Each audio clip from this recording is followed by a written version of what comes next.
Yet again the hadith is in Tirmizi. The companion of Muhammad sallallahu alaihi wasallam is sitting down, and he says that I seen Muhammad sallallahu alaihi wasallam in the masjid. He says I was looking at the face of Muhammad sallallahu alaihi wasallam, then I was looking at the moon, then I was looking at the face of Muhammad sallallahu alaihi wasallam, then I was looking at the moon. Every time I was looking at the moon, my eyes were fixed on the face of Muhammad sallallahu alaihi wasallam. Why? Because his face was more beautiful than the moon. This is the Messenger sallallahu alaihi wasallam that the whole world should be following. This is the Messenger sallallahu alaihi wasallam that the Muslim of the 21st century should be taking as a role model. Why?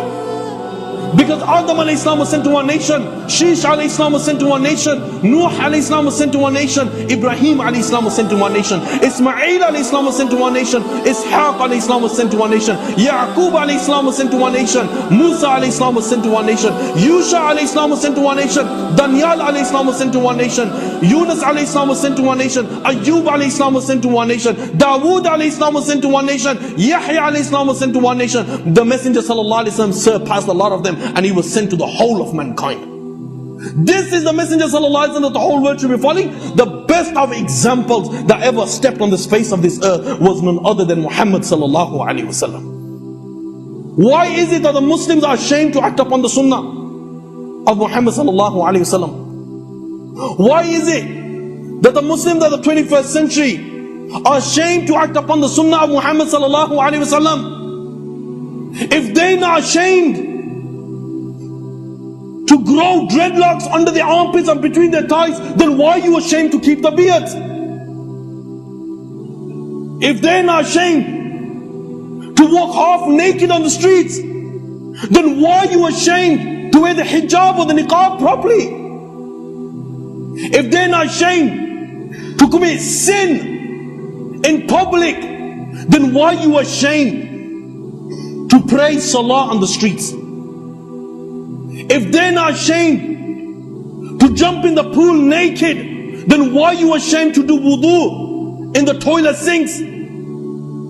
This is who you are. You are the followers of Muhammad sallallahu alaihi wasallam, and do not underestimate Allah's power. Why? Because Allah indeed has tested people before you. Allah has tested the people of the 21st century. In foreign countries, people are killed, people are raped. Muslim women are forced to have intercourse with their own sons.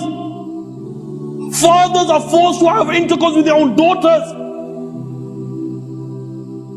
Their skin have been peeled from their bodies. Don't make Allah test you people in this way. You've got Islam on your plate. You could practice Islam, hold firm upon the sunnah of Muhammad sallallahu alaihi wasallam, obey Allah and obey His Messenger sallallahu alaihi wasallam. This is who you are. So what if we eat with our hands? This is who we are. So what if we sit down and urinate? This is who we are. So what if we grow the beard? This is who we are. So why if the Muslim women wear the hijab or the niqab? This is who they are. So why if the Muslim viewers use a stick to brush their teeth? This is who we are. We are Muslims and we are the followers of Muhammad sallallahu alaihi wasallam. And never forget this. Never forget this.